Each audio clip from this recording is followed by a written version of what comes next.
నమస్తే. 8వ పద్యంలో 2వ భాగం చెప్పుకుందాం. అంబ నవాంబుజోజ్వల కరాంబుజ శారద చంద్ర చంద్రికాడంబర చారుమూర్తి ప్రకట స్ఫుట భూషణ రత్నదీపికా చుంబిత దిగ్విభాగ అని 3వ సమాసం. ప్రకట అంటే ప్రకటించినట్టు, ప్రకటమయ్యేటటువంటి అంటే కనబడేటటువంటి, ఎలాగా స్ఫుటంగా కనబడేటటువంటి, కొట్టొచ్చినట్టుగా కనబడేటటువంటి. ఏమిటి కనబడుతోంది? ప్రకట స్ఫుట భూషణ రత్న దీపిక. ఆవిడ యొక్క భూషణాలు, ఆవిడ యొక్క ఆభరణాలు ఉన్నాయి. వాటిలో విశేషించి రత్నాలు ఉన్నాయి. భూషణ రత్న దీపిక. దీపము అంటే కాంతి, దీపిక అంటే దీపం ఇచ్చేది కాంతి, చంద్రుడు ఇచ్చేది చంద్రిక, వెన్నెల, అలా. సో దీపిక అంటే కాంతి, వెలుగు. సో భూషణ రత్న దీపిక.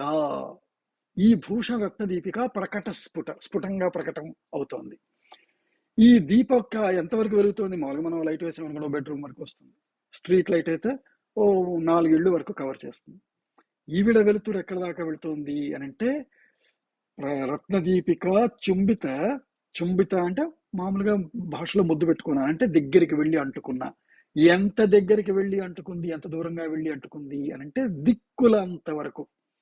దిక్కులంటే అసలు సృష్టికి దిక్కులంటే ఏ దిక్కులు అని. వాటికి చివర్లు ఉంటాయా? వాటికి చివర్లు అంటూ ఉండదు, కానీ దిక్కు అని చెప్తాము. అంటే ఆ దిక్కులు ఎంతవరకు అయితే ఉన్నాయో అంత చివరి వరకు వెళ్ళి చుంబితమైనటువంటి ఆవిడ భూషణ రత్న దీపిక, అది స్ఫుటంగా ప్రకటమైనటువంటి ప్రకట స్ఫుట భూషణ రత్న దీపిక చుంబిత దిక్ విభాగ. అటువంటి దిక్కులు ఎంత చివరి వరకు అయితే వెళ్ళగలదో అంత చివరి వరకు వెళ్ళేటటువంటి ఆవిడ భూషణముల రత్న దీపిక స్ఫుటంగా ప్రకటమైనటువంటి దిక్కులు ఆవిడ భాగాలుగా కలిగినటువంటి ఆవిడ అని. ప్రకట స్ఫుట భూషణ రత్న దీపిక చుంబిత దిగ్విభాగ. తర్వాత శృతి సూక్త వివిక్త నిజ ప్రభావ. శృతి అంటే వేదములు, అవి చెప్పేటటువంటి సూక్తులు, ఎన్నో సూక్తులు ఉన్నాయి.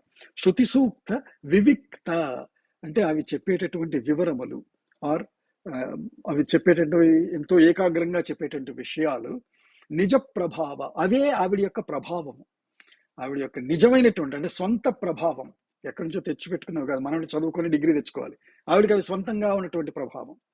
సో శృతి సూక్త వివిక్త నిజ ప్రభావ అని ఈ విధంగా మనం 2 పేర్లు ఈ భాగంలో కూడా చెప్పుకున్నాము. ఇంకొన్ని సమాసాలని వచ్చే వాటిలో చెప్పుకుందాము.